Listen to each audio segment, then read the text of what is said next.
Tuhanku.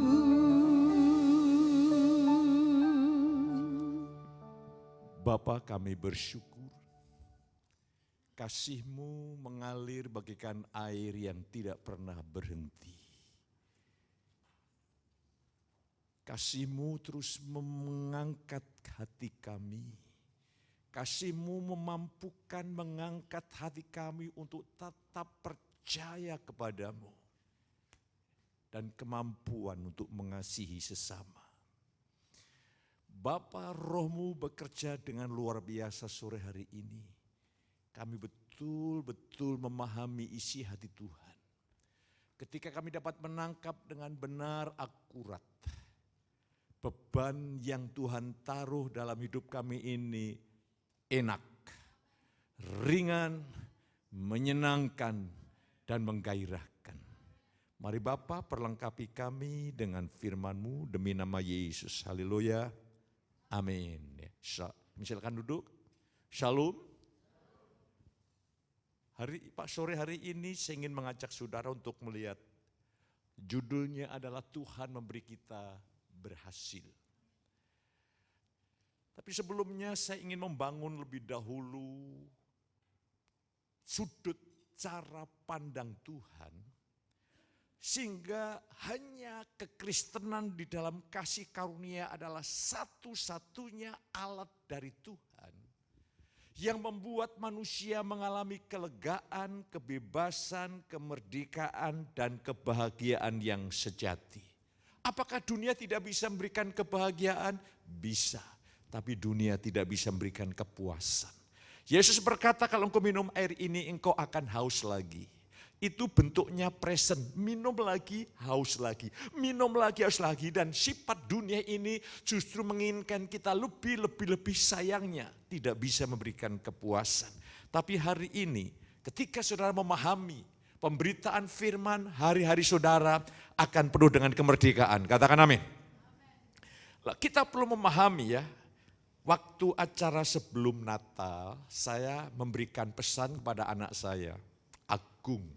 Ini bagaimana ketika kita dapat menangkap pesan dengan tepat, itu hasilnya luar biasa.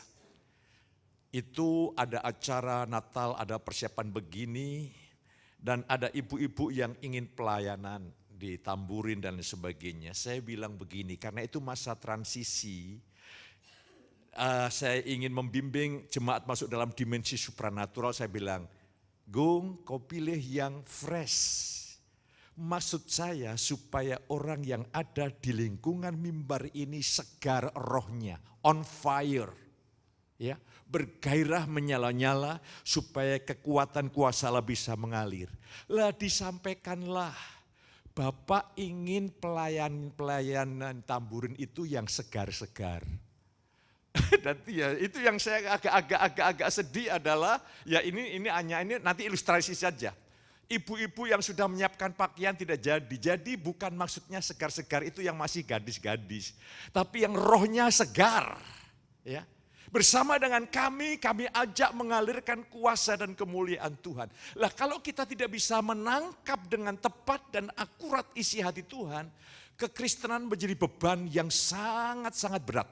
Khotbah, saudara mendengarkan khotbah menjadi beban, tapi hari ini semua harus berubah. Lah saya ingin mengajak saudara betul-betul untuk melihat beberapa ayat dulu supaya konsep cara berpikir kita ini selaras dengan hatinya Tuhan. Saudara kekasih, di dalam firman-Nya mengajarkan kepada kita di dalam kitab Matius pasal yang ke-11 supaya saudara bisa menangkap semuanya ya. Matius pasal yang ke-11 supaya saudara bisa melihat ya. Ayat yang ke-30 itu mengajarkan kepada kita. Matius pasal 11, sebentar. Oke, Matius pasal yang ke-11, ayat yang ke-30 berkata begini, sebab kuk yang kupasang itu enak dan bebanku pun ringan. Ini harus menjadi kunci. Tanda saudara sehari-hari saudara hidup dalam marketplace dunia kerja ya, yang penuh dengan targeting, yang penuh dengan persaingan, yang penuh dengan segala sesuatu, itu bisa membuat beban yang berat. Tapi saudara harus bisa membedakan mana beban yang dari Tuhan dan yang bukan dari Tuhan. Beban yang dari Tuhan lah, kalau bagaimana dengan targeting yang harus saya lampaui, percayalah Tuhan akan memampukan saudara. Ya. Tuhan akan memampukan memberikan hikmat kepada saudara untuk bisa memenuhi target yang telah ditetapkan. Karena bersama Tuhan kita bisa melakukan hal-hal yang luar biasa. Lah, hari ini ketika kita menerima yang kita pikul beban dari Tuhan itu pertama-tama enak dan bebannya ringan. Kalau sudah mulai hidup saudara penuh dengan beban, tidak bisa tertidur, rasanya gelisah, rasanya susah, rasanya makan tidak enak, saya jamin itu bukan beban Tuhan yang saudara pikul. Terus yang kedua, ini berkat yang luar biasa sore hari ini, 1 Yohanes pasal yang kelima, ada satu kebenaran yang perlu kita tangkap lebih dahulu. Ayat yang ketiga berkata seperti ini, sebab inilah kasih kepada Allah, yaitu bahwa kita menuruti perintah-perintahnya. Perintah-perintahnya itu tidak berat, 2 hal. Perintah-perintahnya tidak berat, dan beban yang Tuhan tanggungkan atas kita itu ringan dan enak. Ini harus menjadi kunci sepanjang perjalanan hidup kita. Perintah-perintahnya itu ringan, dan beban yang dari Tuhan itu enak. Saudaraku, kita bisa mengalami itu kalau di dalam hati kita ada kasih. Kasih yang saya maksudkan bukan kasih saudara kepada Tuhan, tetapi kasih Tuhan kepada saudara. Mulai malam ini setiap hari saudara harus merenungkan. Kasih Bapa itu tidak pernah berhenti, mengalir, memulihkan, menguatkan, menyegarkan, memberikan pengharapan, memberikan keberanian untuk mendapatkan tantangan-tantangan di dalam dunia kerja kita. Kasih karunia itu begitu lengkap, penuh kuasa dan penuh rahmat. Itu mengalir, menyegarkan, menguatkan kita tidak kusut. Saudara menjadi orang yang sibuk di luar, tapi tenang di dalam. Dan ini harus saudara pahami, renungkan siang dan malam. Saudara bukan orang yang mengemis kasih dari Bapa. Kasih dari Bapa itu mengalir karena memang Bapa itu kasih. Kalau malam hari ini bukan berarti sinar matahari tidak bersinar. Tapi tertutup ya, antara bumi, bulan dan matahari ada penutupnya sehingga tidak bersinar. Kalau siang hari tadi ada mendung bukan berarti matahari tidak bersinar. Tapi ada awan-awan ketidakpercayaan. Mulai hari ini percayalah bahwa saudara sedang mengalami aluran kasih. Ketika kasih yang kuat bekerja di dalam hidup kita, saya jamin perintah-perintahnya itu ringan. Hidup ini menjadi bebannya menjadi enak dan menyenangkan. Katakan amin. Ini kekristenan yang sejati. Ini adalah isi hati Tuhan. Ini kehendak Tuhan. Lah saya ingin mengajak saudara, siapapun saudara yang mendengarkan apa yang saya sampaikan. Baik saudara yang mendengar melalui YouTube dan lain sebagainya. Tuhan ingin beban yang Dia tanggungkan atas saudara itu ringan, segar, dan menyegarkan. Lah saya ingin ajak saudara untuk kembali kepada firman pada sore hari ini. Kita akan lihat satu anugerah yang indah yang Bapak berikan kepada kita dengan judul Tuhan berikan kita keberhasilan. Ya, Tuhan membuat kita berhasil. Saya ambil dalam kitab Wahyu pasal pertama ayat yang kelima sampai yang keenam berkata seperti ini. Bagi Dia yang mengasihi kita, sebelumnya ayat yang kelima, Tuhan adalah Raja, penguasa bagi raja-raja dunia. Bagi Dia yang mengasihi kita dan yang telah melepaskan kita dari dosa kita oleh darah-Nya. Dan yang telah membuat kita menjadi suatu kerajaan, menjadi imam-imam bagi Allah, Bapa-Nya. Bagi Dialah kemuliaan dan kuasa sampai selama-lamanya. Amin. Lah saya ingin ajak saudara, temanya adalah Tuhan membuat saudara dan saya berhasil. Seperti apa pemahaman berhasil itu hari ini yang perlu kita teliti bersama, yang kita perlu nikmati dalam hidup kita, saudara kekasih. Saya ingin mengajak saudara melihat di dalam perjanjian lama, ada dua tokoh yang saya munculkan karena banyak tokoh-tokoh mereka mengalami keberhasilan. Yang pertama, Tuhan membuat Abraham berhasil dalam hidupnya. Yang kedua, Tuhan membuat Yusuf juga berhasil dalam segala perkara. Terus dalam perjanjian baru, apa yang dimaknai dengan keberhasilan? Kita perlu menangkap sehingga menyelaraskan dengan isi hati Tuhan. Saya ingin mengajak saudara beberapa ayat dulu kepada Abraham, Kejadian 15 ayat yang kelima. Tuhan berkata kepada Abraham, coba kamu keluar pada malam-malam, kau lihat itu bintang-bintang di langit. Iya Tuhan, cukup banyak aku tidak bisa menghitung keturunanmu seperti itu. Pada pagi-pagi dia ajak Abraham untuk melihat ke pantai. Kau lihat pasir itu, kau bisa menghitung? Tidak bisa Tuhan, itu keturunanmu. Sebuah janji di mana keturunan Abraham seperti bintang-bintang di langit, seperti pasir di pantai. Tetapi dalam titik perjalanan Abraham mengalami sebuah krisis yang hebat, di mana usianya sudah 100 tahun dan Sarah sudah 90 tahun. Alkitab mencatat Sarah sudah tidak menopause, Abraham sudah tua. Kalau saya tarik kesimpulan, tidak mungkin mereka bisa memberikan keturunan. Tetapi yang hebat adalah Abraham percaya bahwa Allah sanggup menggenapkan apa yang ia janjikan. Unconditional. Tidak ada hubungannya dengan kondisi keadaan kita. Keadaan kita seperti apapun, saya tahu Tuhan berkuasa untuk menggenapi apa yang dia janjikan. Katakan amin. Itu berlaku bagi saudara, bagi bisnis saudara, kerohanian saudara, bagi keluarga saudara.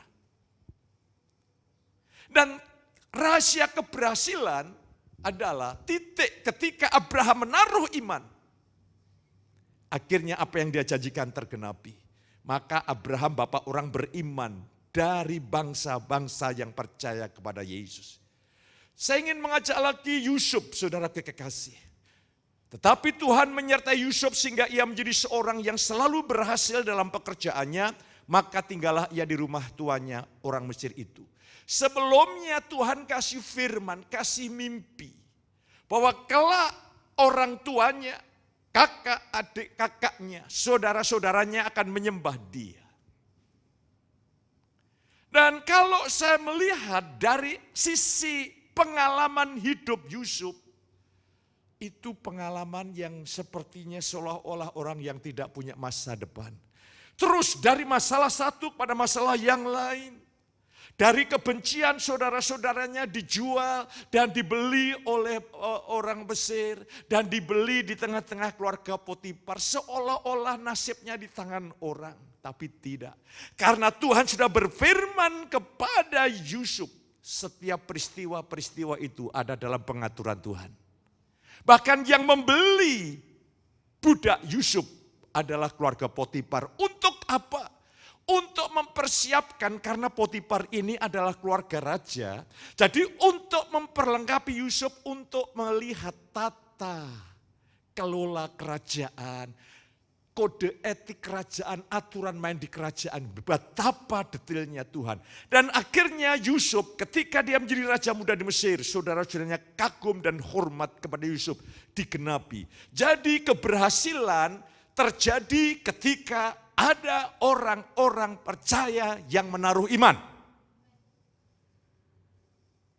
Ketika Tuhan mendatangi Maria, engkau akan mengandung dan melahirkan seorang anak laki-laki. Mana mungkin aku belum bersuami. Tapi karena Maria berkata, jadilah padaku menurut perkataanmu karena aku hamba Tuhan. Saat itu juga roh Tuhan bekerja dan Maria bisa mengandung. Mari sekarang kita melihat lebih dalam lagi dalam perjanjian baru. Sebetulnya perjanjian baru itu berkatnya lebih banyak ke dimensi yang rohaniah, yang bernilai kekal. Di dalam bacaan Filipi 3 ayat 13 dan 14, saudara-saudara, aku sendiri tidak menganggap bahwa aku telah menangkapnya. Tetapi ini yang kulakukan, aku melupakan apa yang telah di belakangku dan mengarahkan diri kepada apa yang di hadapanku. Dan berlari-lari kepada tujuan untuk memperoleh hadiah, yaitu apa? Haikaling, panggilan surgawi dari Allah dalam Kristus Yesus. Jadi panggilan untuk orang percaya adalah menjadi serupa dengan Yesus. Seperti apa gambaran konkretnya? Yesus dia keberadaannya hanya ingin menyukakan Bapa, melakukan kehendak Bapa. Dia siap mati untuk kebaikan banyak orang. Dia mengasihi para murid-muridnya. Tapi dia juga menaruh kasih kepada musuh-musuhnya. Pencurahan darahnya bukan hanya diberikan kepada murid-murid yang menyerahkan hidupnya bagi Yesus. Tapi kepada musuh-musuhnya, kepada semua orang. Itulah hidup Yesus. Dan kita dipanggil makin serupa. Artinya kita siap untuk menjadi berkat, menjadi inspirasi bagi orang lain. Untuk siap memberkati orang banyak. Lewat hidup kita, Paulus katakan, lewat hidupku, maka kemegahanmu di dalam Tuhan makin maju. Kemajuanmu dalam Tuhan makin nyata. Ini artinya menjadi seperti Yesus. Ini makna keberhasilan. Sehingga kita bukan hanya kita ukur, yang penting kita punya deposit, yang penting kita, ini penting karena untuk kehidupan. Tapi bukan itu. Satu saat semua sistem nilai akan berubah. Dunia ini akan hancur total ketika Yesus datang kedua kali. Tapi bagi orang yang melakukan kehendak Tuhan, kita akan ada di dalam Yerusalem baru selama-lamanya. Lah ketika kita melihat keberhasilan adalah saudara makin bertumbuh di dalam Tuhan. Kayak apa Pak konkretnya bertumbuh sederhana? Bertumbuh dalam rohani itu bertumbuh di dalam kasih. Dulu kalau orang mengata-ngatai saudara, tanpa, lama-lama saudara membalas dengan kata-kata. Langsung. Saudara bertumbuh di dalam anugerah Tuhan dan Tuhan yang menumbuhkannya. Ketika saudara mendapatkan kata-kata yang tidak baik, saudara cukup diam. Tapi dalam masih bergejolak begini. Tapi saudara tidak mengucapkan kata-kata pun. Itu bertumbuh. Selanjutnya, ketika orang memperkatai hal yang buruk, engkau berkata, God bless you. Tuhan memberkatimu. Ini tanda pertumbuhan. Yang real, yang bisa kita lihat, kita ukur hari lepas hari lah. Hari ini setelah kita melihat, Tuhan membuat kita berhasil supaya dia dipermuliakan. Keberhasilan itu adalah apa yang dia janjikan, dia genapi bagi saudara dan saya. Katakan amin.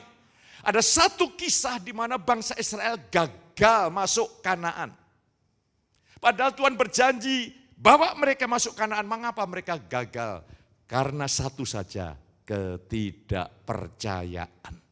Dosa dalam perjanjian baru yang buat Allah tidak bisa menggenapi apa yang dia janjikan adalah dosa ketidakpercayaan. Lah hari ini saya ingin ajak saudara untuk kembali memiliki bahan perenungan ya. Coba sekarang saudara renungkan, menjadi bahan renungan siang malam sebelum saya terapkan firman yang akan memberikan kemerdekaan, kebebasan bagi saudara. 2 Petrus 1 ayat 3-4, terus ini bahan perenungan. Jangan saudara pusing, aduh khotbahnya banyak ayat, ini hanya luarnya, nanti intinya adalah saudara mengalami pengalaman batin. Sangat sederhana. Terus Efesus 1:19, Roma 5 ayat 20, saya akan menerangkan sedikit. Ini yang menjadi bahan renungan pada sore malam hari ini. Yang pertama, Dia telah memberikan kepada kita janji-janji yang besar dan berharga. Katakan amin. Janji-janji Allah sangat besar, sangat berharga, sangat luar biasa kata Petrus. Renungkan itu. Dia sedang merencanakan hal-hal yang besar, hal yang luar biasa. Dia berikan janji-janji yang besar, mulia dan sangat berharga. Lah Efesus pasal yang 1 ayat yang ke-19, betapa hebat kuasanya bagi saudara dan saya yang percaya.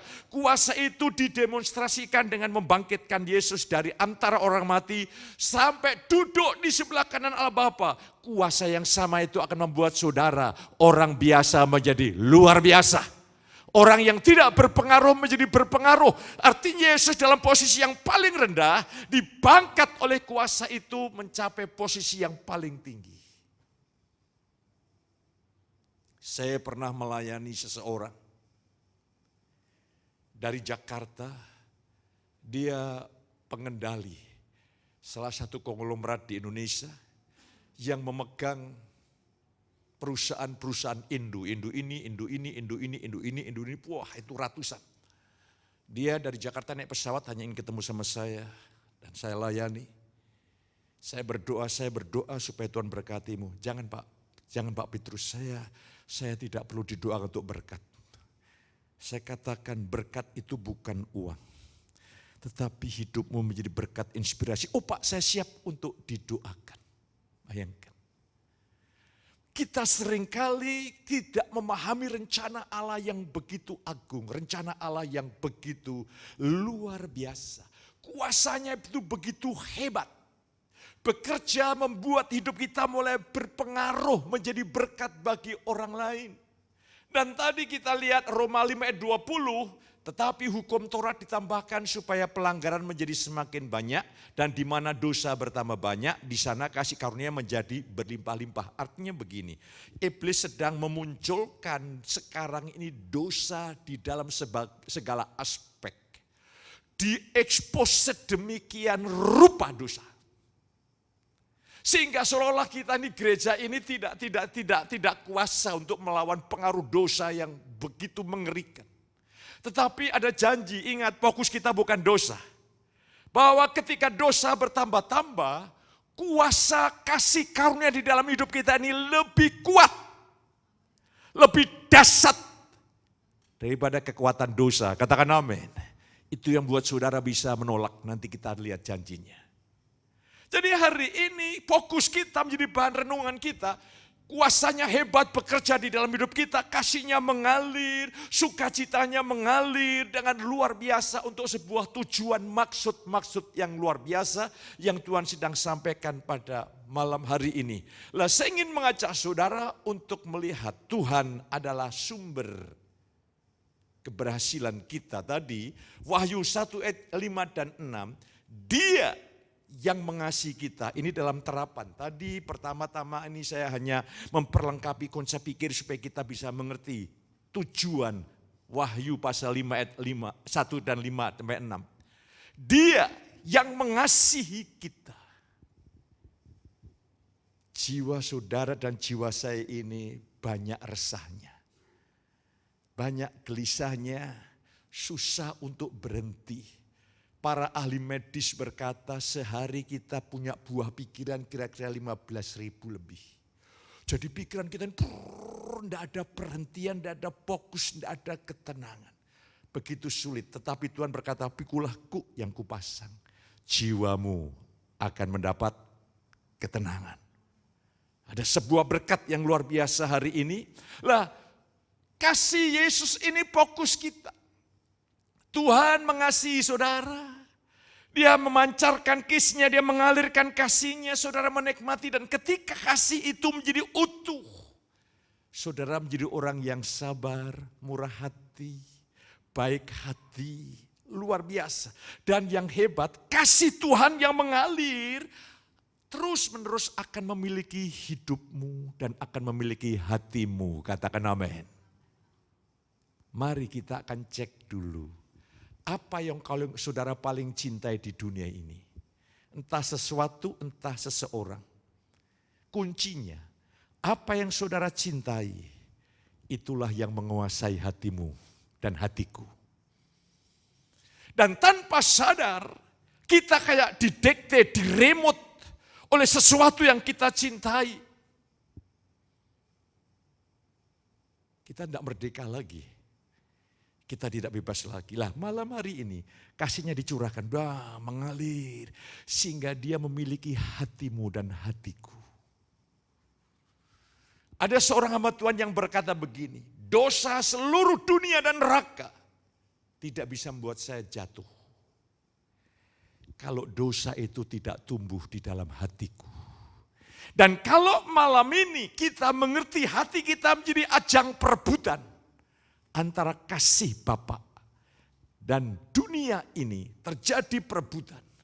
Ketika saudara mendengar khotbah, membuka hati, maka hatimu dipenuhi dengan kasih Bapa. Hatimu dipenuhi dengan kasih Bapa dan hatimu dipenuhi dengan kasih Bapa. Ketika iblis dunia ingin mengambil alih, saudara punya kuasa untuk menolaknya. Katakan amin. Hatimu mulai diangkat Tuhan, dimampukan Tuhan untuk berkata tidak untuk hal yang sementara ini. Kita ada dalam peperangan, tapi puji Tuhan hari ini terimalah anugerah Tuhan. Kasih Tuhan akan memiliki hidup kita. Dan ketika hati saudara dipenuhi dengan kasih Tuhan, betapa mulianya saudara kembali kepada yang namanya kasih mula-mula. Gereja di Efesus kehilangan kasih yang mula-mula, kegairahan tingkat tertinggi dengan kasih agape dari Bapa. Oh, saya ingin hari ini kasih mula-mula disegarkan kembali. Gairah disegarkan kembali. Mungkin saudara sudah ikut Tuhan karena beban dunia ini, saudaraku. Dunia ini seringkali menguras energi kita. Permasalahan hidup menguras energi kita. Maka saudara harus tahu rahasia menjendiri bersama Tuhan kembali menikmati. Ya. Saya bersama dengan istri saya tahu penggembalaan itu menguras energi. Sangat menguras energi. Sehingga kalau tidak hati-hati, istri saya kering, saya kering. Maka saya bilang sama istri saya, nanti habis lebaran kita belajar berdua. Dan saya ingin keluar kota, saya ingin menikmati situasi untuk bersekutu dengan Tuhan, disegarkan, dipulihkan kembali, mengenang masa lalu, mensyukuri masa lalu untuk disegarkan kembali. Karena lagu-lagu pujian mengatakan, hitung berkat satu persatu, amin. Kalau kita tidak menghitung berkat Tuhan, kita selalu menghitung kekurangan pasangan kita. Di sini tidak ada, semoga. Lah, saya ingin mengajak hari ini bagi saudara, izinkan kasihnya itu mengalir. Percayalah dan terimalah dengan iman. Tuhan sedang memiliki hatimu, ini ajang peperangan. Ketika hatimu dimiliki oleh Tuhan, betapa luar biasanya hidup saudara. Terus kasih Tuhan yang mengalir itu, dia ingin mencurahkan sukacitanya. Yohanes 15 Yesus berkata, tinggallah di dalam kasihku supaya kasihku ada di dalam kamu dan sukacitamu menjadi penuh. Sudah perintah-perintahnya ringan, amin. Justru hidup yang berat itu bukan ketika kita berhadapkan dengan kehendak Tuhan. Hidup yang berat itu hidup di luar kehendak Tuhan. Ketika saudara mencintai dia, itu firman menjadi ringan. Karena kasihnya itu sebuah kekuatan yang luar biasa. Dan justru ketika saudara dalam kehendaknya, saudara mendapatkan segaran, damai yang tidak terkatakan, sukacita yang tidak terkatakan. Dicurahkan supaya saudara betul-betul siap menjadi alat di tangan Tuhan. Tadi di dalam Wahyu 1 ayat 5 dan 6. Dia yang telah melepaskan kita dari dosa. Saudara tahu, dia telah melepaskan kita dari dosa oleh karena penebusannya. Oleh karena penebusannya. Roma 5 ayat yang ke-10. Ya. Saya bersyukur, saya perlu singkapkan bagi saudara. Ini penting sekali. Saya dapatkan ketika pagi hari doa pagi, saya mendapatkan ini ketika saya melihat bahasa aslinya saudara kekasih, Roma pasal yang kelima ayat yang ke-10 berkata seperti ini. Sebab jikalau kita ketika masih seteru, diperdamaikan, direkonsiliasi. Ternyata saya dalami lagi artinya bukan satu. Yang kedua dalam bahasa Yunani artinya adalah exchange. Dipertukarkan. Jadi saudara hari ini dia yang telah menebus dosa-dosa kita. Ketika Yesus mati atas kayu salib, dosa saudara dari sejak lahir sampai kematian total telah dipikul Kristus di atas kayu salib. Tidak ada satupun dosa yang terlepas lepas dari penebusan Tuhan. Semuanya telah ditebus, katakan amin. Pada saat yang sama kebenaran Yesus yang sempurna dipertukarkan, diberikan kepada saudara. Sehingga saudara yang percaya di hadapan Allah, saudara kudus, benar seperti Yesus. Betapa mulianya hidup saudara. Dia yang menebus dosa kita. Dia yang menyelamatkan dosa kita, luar biasa saudara kekasih. Dia yang betul-betul membebaskan, menyelamatkan kita, luar biasa. Lah hari ini perlu kita dalami saudara kekasih. Dia telah melepaskan kita dari dosa. Berarti hari ini di hadapan Tuhan setiap saat. Lihatlah darah Yesus, penebusan pengorbanannya. Saudara memiliki hubungan yang penuh damai dengan Bapa. Kalau saudara punya ayah dan saudara manja dengan ayah, saudara panggil Dedi, Papa, Bapak, Papi. Saudara bisa berdoa kepada Tuhan, Dedi. Karena ini bukan kata-kata, hubungan batin. Tuhan itu di dalam hati, aliran kita itu adalah pengalaman batin, aliran batin. Tapi ini bukan kebatinan loh ya. Ini pengalaman batin kita dengan Tuhan dan kita betul-betul berkata, Bapa. Ketika saudara berdoa, Bapa yang baik. Kemuliaannya menangis saudara, bebanmu terangkat begitu saja. Terima kasih Bapa.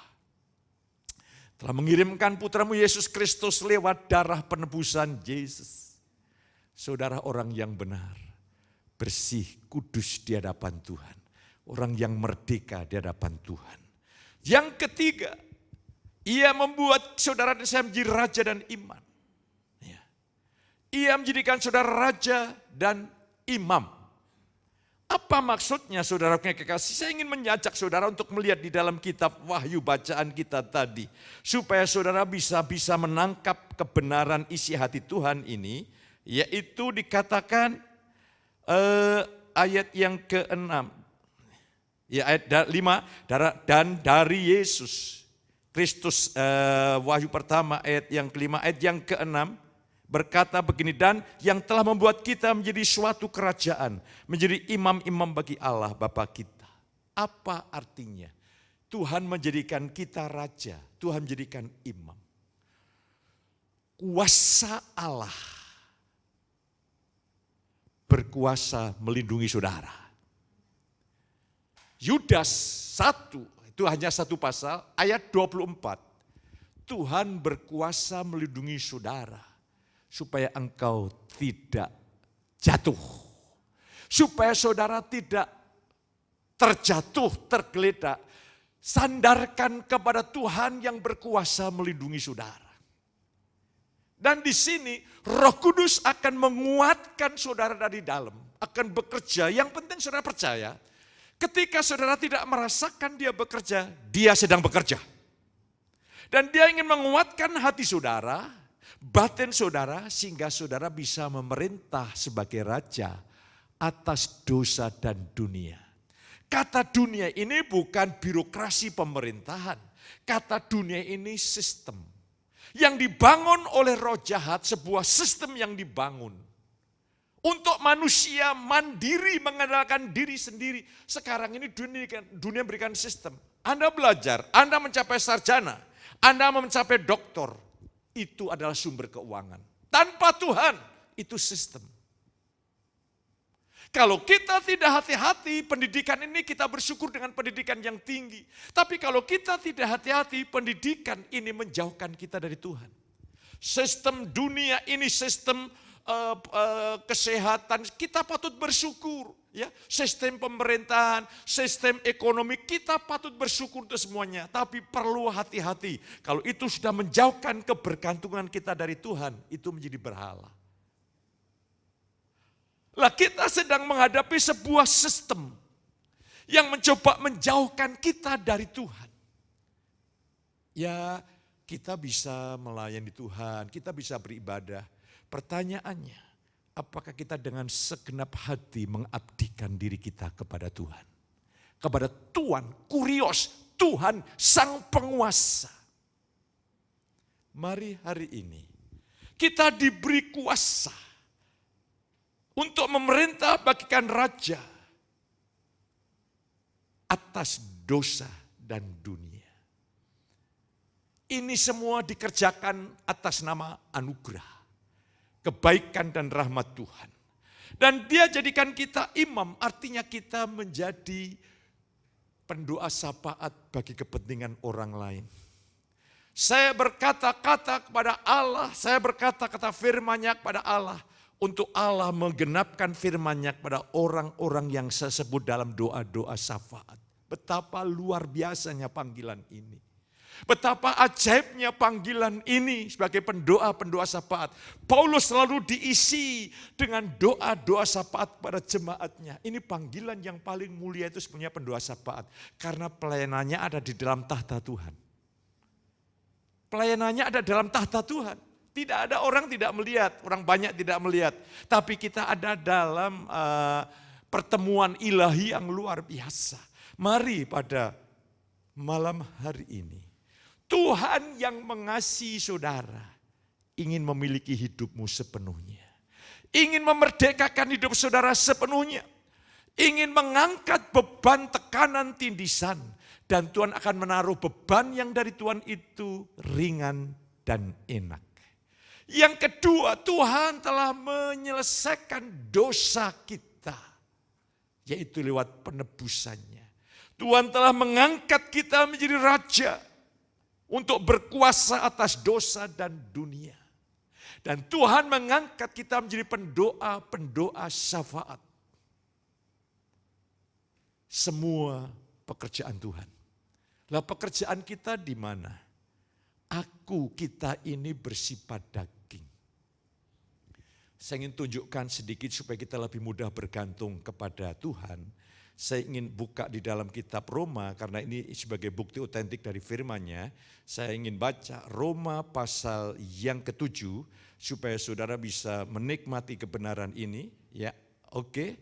Roma pasal yang ke-7 mulai ayat yang ke-14. Sebab kita tahu, Paulus berkata, bahwa hukum Taurat adalah rohani, tetapi aku bersifat daging, terjual di bawah kuasa dosa. Ini ada dua teolog yang sedang terus melakukan argumentasi yang tidak ada habis-habisnya. Teolog yang satu mengatakan ini terjadi Paulus sebelum Kristen. Ada yang mengatakan ini Paulus setelah menjadi Kristen. Saya ada di mana? Saya bersyukur oleh anugerah Tuhan dilengkapi dengan biblikal, dengan bahasa Yunaninya. Modus kasusnya adalah, sebab kita tahu bahwa hukum Taurat adalah rohani, tetapi aku bersifat daging. I'm human. Itu bentuk present. Jadi ketika Paulus menulis itu sedang terjadi. Walaupun Paulus sudah menjadi Kristen, akunya itu bersifat daging, terjual di bawah kuasa dosa itu modus Yunaninya adalah fofek. Kita ini dikuasai dosa dan hasilnya menetap terus dikuasai dosa. Makanya ketika kita ini betul-betul sadar, kita ini penuh dosa. Terus ayat yang ke-18, Paulus menarik kesimpulan, sebab aku tahu bahwa di dalam aku, yaitu di dalam aku sebagai manusia, tidak ada sesuatu yang baik, sebab kehendak memang ada di dalam aku, tetapi bukan hal berbuat apa yang baik. Jadi ketika saudara hidup mulai bergantung diri sendiri, tunggu waktu 5 menit, 10 menit, kedagingan akan mulai mengalir. Tapi ketika Tuhan mengizinkan saudara jatuh, lemah, tidak berdaya, tujuannya kita menyadarkan daging kita ini tidak bisa disandarkan. Tapi puji Tuhan di dalam kita ada Yesus. Saudara ketika bergantung Yesus, Dia yang akan menggenapi apa yang telah Dia janjikan. Lah hari ini kita patut bersyukur. Kita mengandalkan Tuhan ketika Dia berfirman, saya pegang. Haleluya. Dia membuat saudara saya hidup dalam ketetapan-ketetapan ilahinya. Katakan amin. Apakah saudara tidak punya pengharapan yang luar biasa? 1 Tesalonika 5 Yesus berkata, Allah memeliharakan roh jiwa tubuhmu sempurna. Tidak bercacat celah. Menjelang kedatangan Tuhan yang kedua kali. Ayat 24, Allah yang memanggil kamu setia Allah juga yang menggenapinya. Harapkan apa yang dia janjikan, harapkan untuk dia menggenapi, itu artinya berhasil. Bukan saudara dengan gertak gigi, bukan. Dengan yakin Tuhan apa yang kau katakan tergenapi. Lah, ketika kita melihat betapa ajaibnya Tuhan tadi, betapa luar biasanya Tuhan tadi, maka saudara akan bisa memiliki pujian yang sama. Pujian orang-orang Kristen yang masih ada di seluruh dunia. Pujian orang-orang Kristen yang sekarang sudah meninggal ada di surga. Kita punya irama pujian, ritme yang sama, syair yang sama. Apa itu isi pujiannya? Bagi Dialah kemuliaan dan kuasa sampai selama-lamanya. Hanya bagi Dia dan bagi Dia dan bagi Dia. Karena Dia yang berjanji, Dia yang menggenapinya. Dia yang menuntut, Dia yang menggenapinya. Bagi orang yang percaya, tidak ada perkara yang mustahil. Hari ini saudara merdeka? Ada kebebasan yang baru, terimalah sukacita yang baru. Terimalah damai sejahtera yang baru. Dan malam hari ini, mari pemain musik itu menyiapkan diri. Bapak, Indonesia negara yang diberkati oleh Tuhan. Tahun 2024 adalah tahun anugerah di mana Tuhan akan memunculkan pemimpin yang datang dari Tuhan. Kami percaya manusia bisa mereka-reka ketetapan Tuhan yang terjadi di bangsa ini. Terus Tuhan melakukan intervensi ilahi sehingga bangsa kami menjadi bangsa yang terus maju di dalam Tuhan. Terima kasih Bapa, seluruh jemaat-Mu ada di dalam anugerah-Mu. Dan ulang tahun tetap ada dalam anugerah-Mu mulai hari ini. Seluruh jemaat-Mu bertumbuh di dalam kasih karunia Allah. Bertumbuh di dalam pengenalan kepada Tuhan. Setiap hari berjalan berdampingan bersama dengan Tuhan dalam keintiman dan keakraban. Angkat tangan saudara. Bukan kutuk yang saudara terima, tapi berkat Tuhan yang saudara terima. Bukan engkau ditinggalkan Tuhan, tapi Tuhan sekali-kali pun tidak pernah meninggalkan dan membiarkan engkau. Bersama dengan Tuhan, engkau dibuatnya berhasil. Bersama dengan Tuhan, engkau siap menjadi berkat bagi banyak orang. Pulanglah penuh dengan sukacita di dalam berkat Bapa, di dalam kasih sayang Kristus oleh perturunan yang kudus, boleh menyertai saudara ini pagi sampai selama-lamanya. Yang diberkati katakan sama saya, amin.